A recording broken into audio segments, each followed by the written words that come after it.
Chain వాళ్ళు ఇప్పుడు ఎవరు చేయలేదు? జ్యోతి చేస్తుంది అమ్మాయిలో, అభిషేక్ చేస్తాడు అబ్బాయిలోంచి. స్టార్ట్.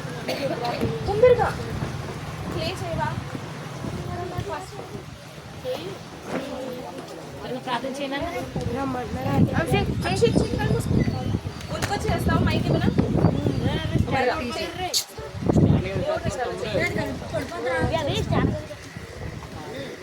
ఆ రోజుల్లో రావాలి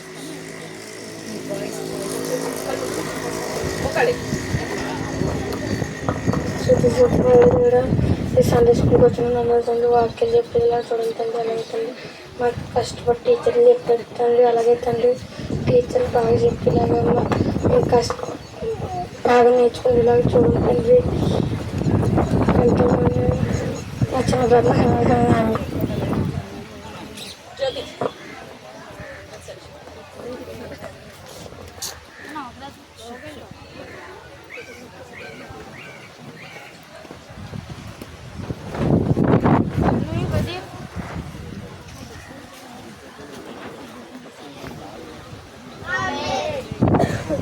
ప్రేమ కలిగిన తండ్రి, ప్రేమాత్మకమైన వయసు మీకు వేలాది స్తోత్రంగా తండ్రి. మరి యొక్క మా దేవ మేమందరం నా తండ్రి చిన్న మందిగా కూడి సంఘాలు తండ్రి ఇలా సమకూర్చినందుకు మీకు వేలాది స్తోత్రములు నా తండ్రి. నా ప్రభావ మేము చెప్పుకోబోయేసిన అందరికీ మీరే సహాయం చేస్తున్నామని దేవ. మేము కాకుండా దేవ నన్ను మరుగుపరుచుకున్న ప్రభావ నా తండ్రి మీరు ఒక్కరే నా ప్రభావ మహింపరచు విధానంలో నా ప్రభావ మా ప్రతి ఒక్క తనకు క్రియ నడవడి ఉంటులాగా మాకు సహాయం దయచేస్తారని ప్రార్థిస్తూ ఏసారి పరిశుభ్రంలో ప్రతి ఒక్క అడిగి వేడుకొని పొందుకొని ఉన్నాము తండ్రి. ఆమేన్. నిన్న మన లెసన్ ఏంటి? నిన్న ఈవినింగ్ నేమ్ ఎవరు? దేవునితో దేవుని ముఖాముఖిగా ఎరిగిన నాయకుడు. ఓకేనా? ఇవాళ మన లెసన్ ఏంటంటే మోషే యొక్క నిస్వార్థమైన నాయకత్వం. మోషే నాయకుడేనా? మీరందరూ కాదా? అవుతున్నారా ఇంకా నాయకులుగా? సరే అయితే ఓకే. నేను ఎక్కడ ఆగిపోయారు ఇశ్రాయేలీయులు? ఎక్కడి వరకు విన్నా? ఆజ్ఞలు ఏ కొండ మీద ఇచ్చారు? సీనాయి పర్వతం మీద ఆజ్ఞలు ఇచ్చారు కదా. అక్కడ ఎన్ని రోజులు ఉన్నారు? 40 years ఉన్నారా మోషే సీనాయి కొండ మీద? 40 days ఉన్నారు. అంటే 40 పగళ్ళు 40 రాత్రులు ఉన్నారనమాట అక్కడ.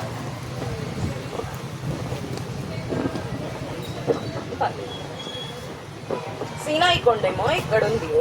ఇక్కడ నుంచి వీళ్ళు ప్రయాణం అనేది స్టార్ట్ చేసుకుంటారు. ఇప్పుడు మనం ఇక్కడ వరకు చూసాం. ఇక్కడ ఏం చేశారంటే మోషే గారు పైన కదా దేవుడితో, దేవుడు ఏం చేశారు? తన చేవ్రాతతో రాతి పలకల మీద 10 ఆజ్ఞలు రాసిచ్చారు. ఎవరికి మని? ఇశ్రాయేలీయులు అందరూ పాటించాలని చెప్పి రాసిచ్చారు. సరే అని చెప్పి పైన మోషే ఉన్నారు. మోషే ఇంకా 40 రోజులు అక్కడే ఉన్నారని చెప్పి ఇప్పుడు మన మమ్మీ వాళ్ళు బయటకు వెళ్ళి ఒక 2 hours రాకపోతే మనం ఏం చేస్తాం? ఫస్ట్ ఏం చేస్తాం? ఫోన్ చేస్తాం ఎక్కడున్నారు అని చెప్పి. అలాంటి మరి అప్పుడు ఫోన్స్ లేవు కదా. సో మోషే గారు కింద ఇశ్రాయేల్ ప్రజలు అంటున్నారు, ఎవరున్నారు కింద? ఇంకా ఎవరు? మోషే గారు అన్న ఎవరు? అహరోన్ గారు. మోషే గారు ఏమో పైన ఉన్నారు, పైనేమో మోషే గారు ఉన్నారు, కింద అహరోన్ గారు ఉన్నారు. వీళ్ళు ఉన్నప్పుడు ఇశ్రాయేల్ ప్రజలు ఏమంటున్నారంటే అహరోన్ గారితో, ఏడి మమ్మల్ని ఐగుప్తు నుంచి తీసుకొచ్చిన మోషే ఎక్కడ? మాకు ఆయన కనిపించట్లేదు, ఆయన వస్తాడో లేదో కూడా మాకు తెలీదు. కాబట్టి మా కొరకు ఒక బంగారు దూడ, ఏదైనా విగ్రహాన్ని చేయమని చెప్పి వాళ్ళందరూ చెప్తారనమాట. ఎవరు? ఇశ్రాయేలీయులు మోషే గారిని అడుగుతారు, మాకు ఒక విగ్రహం చెయ్యండి, మేము పూజించుకోవడానికి. మా దేవుడు ఏడి? ఇక్కడ మోషే కూడా లేడు, దేవుడు లేరు, కాబట్టి మేము ఆరాధించుకోవడానికి మాకు ఒక విగ్రహాన్ని చేయమని చెప్పి ఎవరు అడుగుతారు? ఇశ్రాయేల్ ప్రజలు అహరోన్ గారిని అడుగుతారు అనమాట. అప్పుడు అహరోన్ గారిని బాగా విసిగించేస్తారు. మనం విసిగిస్తాం కదా మనకి ఏదైనా కావాలంటే మన పేరెంట్స్ ని, అలాగే విసిగిచ్చేసారు అనమాట బాగా. ఇశ్రాయేల్ ప్రజలు మంచోళ్ళేనా? నాకు ఒక క్వశ్చన్, డౌట్ ఉంది. మంచోళ్ళేనా? మరి దేవుడు ఎందుకు వాళ్ళని కాపాడుతున్నారు? వాళ్ళు సగం వాళ్ళు కదా, కొంచెం మంచి ఉన్నారు, కొంచెం సనుగుతూ ఉన్నారు, పూర్తిగా విశ్వాసం లేదు కదా వాళ్ళకి. సో వాళ్ళన్ని శిక్షలకి గురవుతూ వచ్చారు, నేర్చుకుంటూ వచ్చారు. మనం ఎలాంటి వాళ్ళం? మనం ఇశ్రాయేల్ ప్రజలు అంటే వాళ్ళమే కదా. ఒకరోజు అబద్ధం చెప్తాం, ఒకరోజు దేవుడి దగ్గర ప్రార్థిస్తాం కదా. సో మనం కూడా ఏం చేయాలి? కరెక్ట్ చేసుకుంటూ రావాలి మనల్ని. ఓకే, ఇక్కడ వీళ్ళు అహరోన్ గారిని విసిగిస్తూ వచ్చారంట. విసిగిస్తూ వచ్చినప్పుడు అహరోన్ గారు ఏం చేశారంటే, సరే అబ్బా ఇలా కాదులే అని చెప్పి వాళ్ళందరి దగ్గర, ఇశ్రాయేల్ దగ్గర ఉన్న ఆడవాళ్ళవి, వాళ్ళ కుమారులవి, వాళ్ళ కుమార్తెలవి చెవులకి దిద్దులు ఉంటాయి కదా, గోల్డ్ పెట్టుకుంటాం కదా మనం, అవన్నీ తీసుకొచ్చి ఇమ్మన్నారంట. అవన్నీ తీసుకొచ్చేసేసి అహరోన్ గారికి ఇచ్చినప్పుడు, దాన్ని అంతటిని కరిగించినప్పుడు అది ఒక రూపం అయిందంట. ఏ రూపం? ఇది.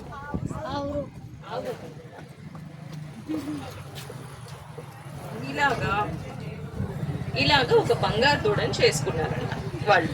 చేసుకొని దీని చుట్టూ ఇప్పుడు దేవుడిని ఎలాగైతే ఆరాధిస్తారో, దేవునికి ఎలా అయితే బలులు అర్పిస్తూ ఉంటారో, వాళ్ళు దీన్ని పూజించడం స్టార్ట్ చేశారంట. ఏమని? ఐగుప్తు నుంచి మమ్మల్ని బయటకు తెచ్చిన, బానిసత్వం నుండి మమ్మల్ని బయటకు తెచ్చిన దేవుడు ఇదే అని చెప్పి దీన్ని పూజిస్తూ వచ్చారంట. ఎవరు తీసుకొచ్చారు వాళ్ళని ఐగుప్తు నుంచి బయటికి? యేసు ప్రభు చేశారు, తీసుకొచ్చారు. మోషే ద్వారా సూచక్రియలు చేస్తూ బయటకు తీసుకొచ్చారు కదా. మరి వీళ్ళు చూడండి ఇలా అంటున్నారు. ఇలా అన్నప్పుడు మన ఆజ్ఞల్లో మొదటి 2 ఆజ్ఞలు ఏంటన్నా?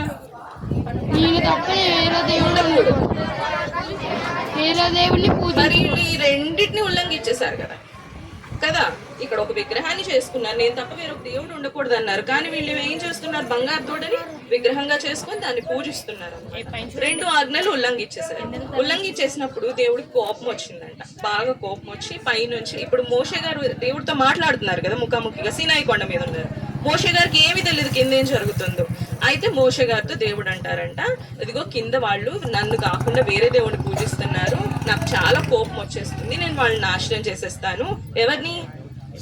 వీళ్ళందరినీ నాశనం చేసేస్తాను అని చెప్పి దేవుడు మోషే గారితో అంటే, మోషే ఉండి దేవా వద్దు, నేను వెళ్ళి మాట్లాడతాను వాళ్ళతో అని చెప్పి మోషే గారు దేవుడికి సర్ది చెప్పారంట. దేవుడా దేవుడా ప్లీజ్ అని చెప్పి బతిమలాడుకున్నారంట. సరే అని చెప్పి పంపించారు. ఇప్పుడు మోషే గారు కిందకు వచ్చారు. కిందకు వచ్చేటప్పటికి వీళ్ళ పరిస్థితి ఏంటి? ఇలా ఉంది. బలిపీఠాలు కట్టేశారు, బలిపీఠం మీద విగ్రహాన్ని పెట్టేశారు, దానికి పూజలు చేస్తూ బలు అర్పిస్తూ ఉన్నారు అనమాట. ఇదే మా దేవుడు, ఇదే మా దేవుడు అని. అప్పుడు మోషే గారికి బాగా కోపం వచ్చింది. ఇందాక దేవుడు చెప్పారు, ఇప్పుడు మోషే గారు చూస్తున్నారు. దీన్ని చూసినప్పుడు ఇంకా కోపం వచ్చిందంట. వచ్చి చేతిలో ఏమున్నాయి? మోషే గారి చేతిలో రాతి పలకలు ఉన్నాయి. దేవుడు ఇచ్చిన 10 ఆజ్ఞల పలకలు ఉన్నాయి కదా, ఆ పలకలు తీసుకొచ్చి కోపంతో వాటిని ఇలా విసిరేసేసారంట. విసిరేసినప్పుడు అవి పగిలిపోయింది. వచ్చి వీళ్ళందరి దగ్గరకు వచ్చి, మీరు ఏం చేస్తున్నారు మీకు తెలుసా అని చెప్పి అడిగి, వాళ్ళ ఈ బంగారు దూడ ఉంది కదా దీన్ని కాల్చేశారు. కాల్చేసేసి, కాలిస్తే ఏమొస్తుంది? బూడిద. ఆ బూడిదని తీసేసి అక్కడ ఉన్న నీటి మీద జల్లేశారు. నీటి మీద జల్లేసి ఆ నీళ్లు ఎవరి చేత తాగిచ్చారంటే ఇశ్రాయేలీయులు అందరి చేత తాగిచ్చేసారు.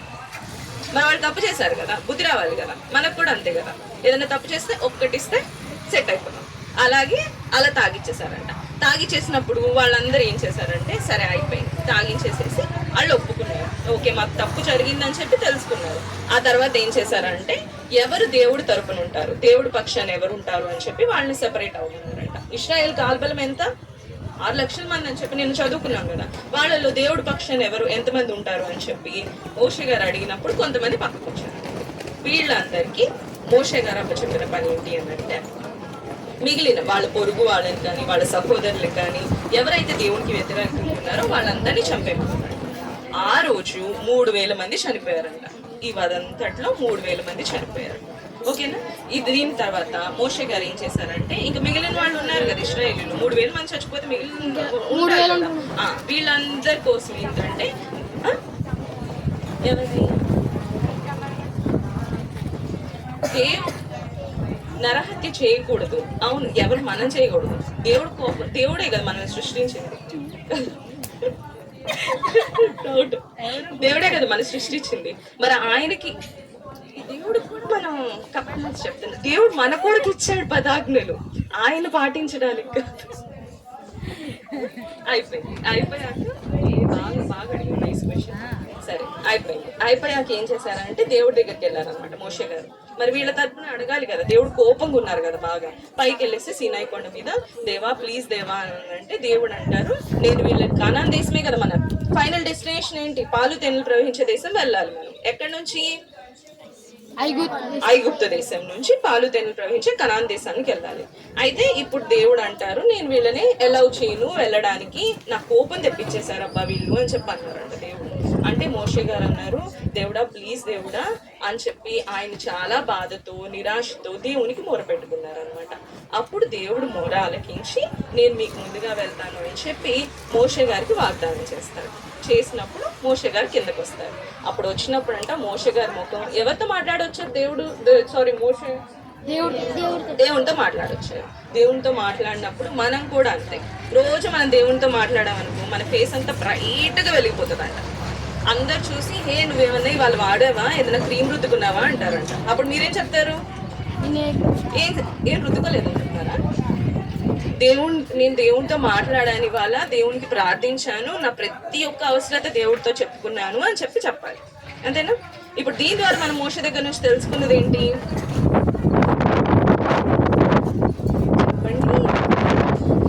వీళ్ళు విగ్రహారాధన చేసినప్పటికీ మోషే గారు వీళ్ళని ఏమన్నా చేశారా? దేవుడి దగ్గర ప్రార్థించారు, వీళ్ళ తరపున బతిల్లాడుకున్నారు.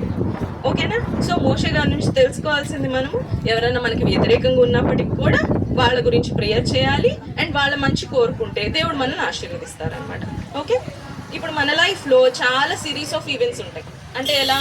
మనం చిన్నప్పుడుది సరే ఇవాళ ఒక్క రోజే తీసుకుంటాం.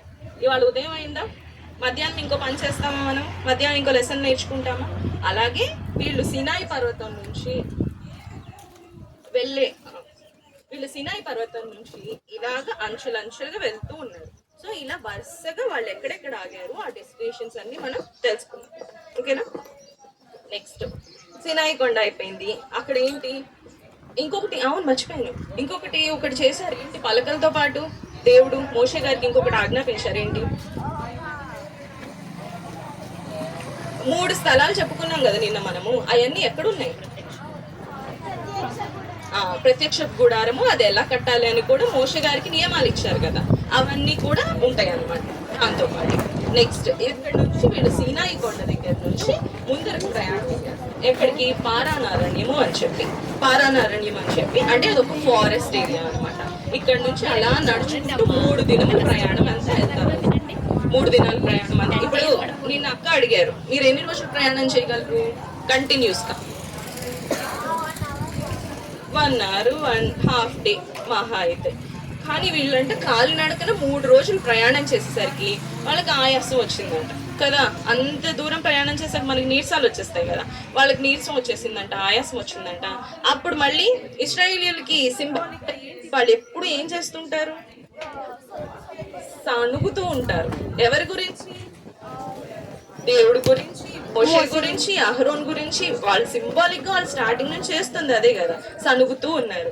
ఇప్పుడు మళ్ళీ ఆయాసం వచ్చిందంట. అప్పుడు ఏం చేస్తూ వచ్చారు? మళ్ళీ సణుగుతూ వచ్చారు. ఏంటి అని అంటే మాకు ఆహారం కావాలి, రోజు మేము ఈ మన్నా తినలేకపోతున్నాము, మాకు ఇంకేమన్నా నాన్ వెజ్ కావాలి. మనందరికి ఇష్టం కదా నాన్ వెజ్, బాగుంటది కదా. సో మాకు నాన్ వెజ్ కావాలి కూడా ప్లీజ్ అని చెప్పి మోషేని అడుగుతూ వచ్చారంట. మోషే మీద సనుగుతూ మమ్మల్ని ఎందుకు ఇక్కడికి తీసుకొచ్చేసావు, నువ్వు మాకు ఏం ఫుడ్ పెట్టట్లేదు, నువ్వు మంచి ఫుడ్ పెట్టట్లేదు అని చెప్పి మోషే అహరోన్ గారి మీద సనుగుతూ వచ్చారంట మళ్ళీ.